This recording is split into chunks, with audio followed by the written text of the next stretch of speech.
দেখতে পাচ্ছেন গত ভিডিওতে দেখছেন অনেকেই যে আমি বাঁশের কাজ করতেছিলাম। এই যে জমিতে বটবটি কালাই লাগাইছি, পেজের ভিতরে বটবটি কালাই। এই মূলত বাঁশগুলো দিয়ে এই যে এভাবে জাংলা দেওয়া হয়েছে, এভাবে জাংলা দিয়েছি। প্রচুর পরিশ্রম করতে হয় এই কালাই জমিতে। প্রতিদিন আসে যে ডালপালাগুলো যেগুলো নিচের দিকে সরিয়ে যায়, এইগুলোকে আবার এই বাঁশের সাথে, বাঁশের শুল্কির সাথে এইভাবে বেঁধে দিতে হয়। প্রচুর পরিশ্রম করতে হয় একটা ফসল উৎপন্ন করতে। একজন কৃষক যে কতটা কষ্ট করে এই কৃষি ফসল করতে এসে আমি বুঝতে পারছি। দেখতে পাচ্ছেন এই যে প্রত্যেকটা গাছ এখন আমাকে এই জমির ভিতরে বেড়ে বেড়ে দেখতে হবে যে কোন গাছের ডালপালা মাটিতে ঝরে গেছে, সেইগুলোকে আবার এই বাঁশের সাথে এভাবে পেঁচিয়ে দিতে হবে।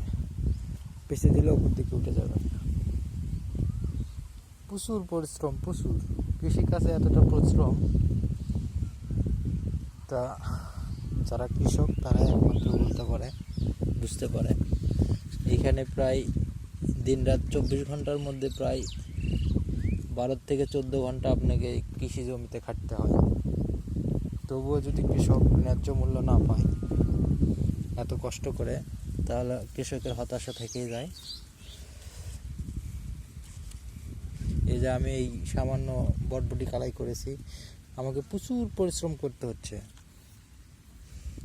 কিন্তু সবাই দোয়া করবেন আমি যেন ন্যায্য মূল্য পাই, আমার ফসলটা যাতে ভালো হয়। সবাই একটু মাশাআল্লাহ বলবেন।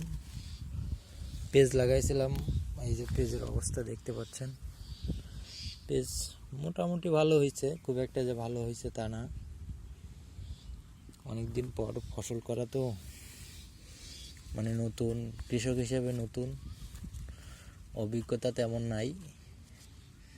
আগে ঢাকায় জব করতাম, এখন বর্তমানে বাড়িতে কৃষিকাজ করছি।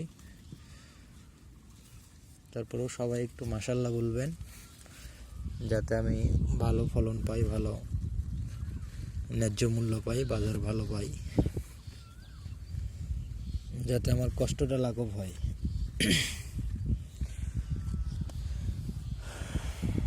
প্রত্যেকটা গাছ আমাকে এখন দেখতে হচ্ছে। এই যে এইগুলো দেখেন প্যাঁচ লেগে গেছে, এইগুলোকে খুলে আবার এই বাঁশের সাথে প্যাঁচ দিয়ে দিতে হবে। এই যে এভাবে এই বাঁশের সাথে এইভাবে আমাকে প্যাঁচ দিয়ে দিতে হবে। প্রচুর পরিশ্রম এই বরবটি কালাই ফসল। আবার এই যে পেঁজের ফুলকা হয়েছে, এগুলো ভেঙে দিতে হয়। সবাই একটু মাশাআল্লাহ বলবেন আর ভিডিওটা সবাই একটু শেয়ার করবেন।